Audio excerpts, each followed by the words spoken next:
नेमकं जगावं कसं? हा प्रश्न तुम्हालाही पडत असेल ना? चला तर मग आज याचं उत्तर जाणून घेऊयात.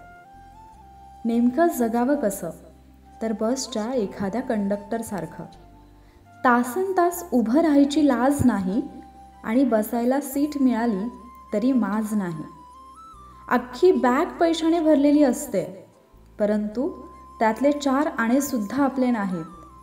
आपण फक्त बॅग सांभाळणारे आहोत याची सतत जाणीव ठेवायची. चिल्लरसाठी एखाद्या वेळी एखाद्याशी वाद होणारच, परंतु तो विसरून काही घडलंच नाही असं समजून दुसऱ्याशी बोलत राहायचं. पुढे चला, पुढे सरका असं दुसऱ्याला मनापासून म्हणणारा जगातला हा एकमेव माणूस.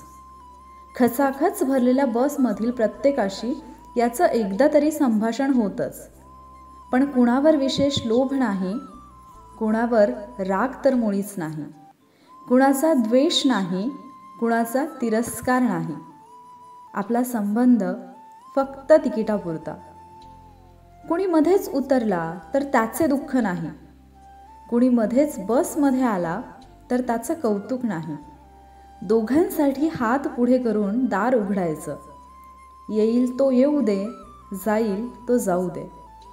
मूळ ठिकाणी पोचायच्या आधी बस 10-12 स्टेशनवर थांबते. प्रत्येक गावात थोडा वेळ उतरायचं. आळोखे पिळोखे देत आपलंच गाव आहे असं समजून थोडा वेळ रेंगाळायचं. पण त्या गावात अडकायचं नाही. आपण इथले नव्हेत हे स्वतःशी बजावत पुन्हा डबल बेल मारत पुढच्या स्टेशनावर जायचं. सिंगल बेल मारली की थांबायचं, डबल मारली की निघायचं. बस इतके साधे नियम पाळायचे. आयुष्य जास्त किचकट करायचं नाही. हा शेवटचा स्टॉप आहे, समद्यांनी उतरून घ्या असं सर्वांना बजावत स्वतःची वळकटी उचलायची आणि प्रवास संपला की आपल्या घरी निघून जायचं.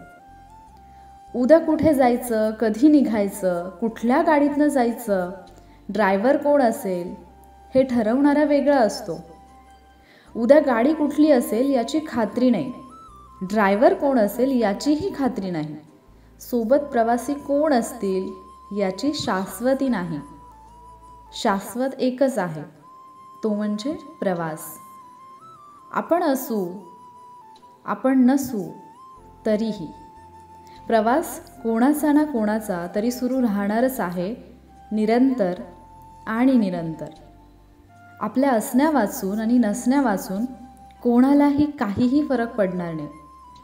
प्रवास तर सुरू राहणारच आहे, निरंतर आणि निरंतर. आता समजलं नेमकं जगावं कसं?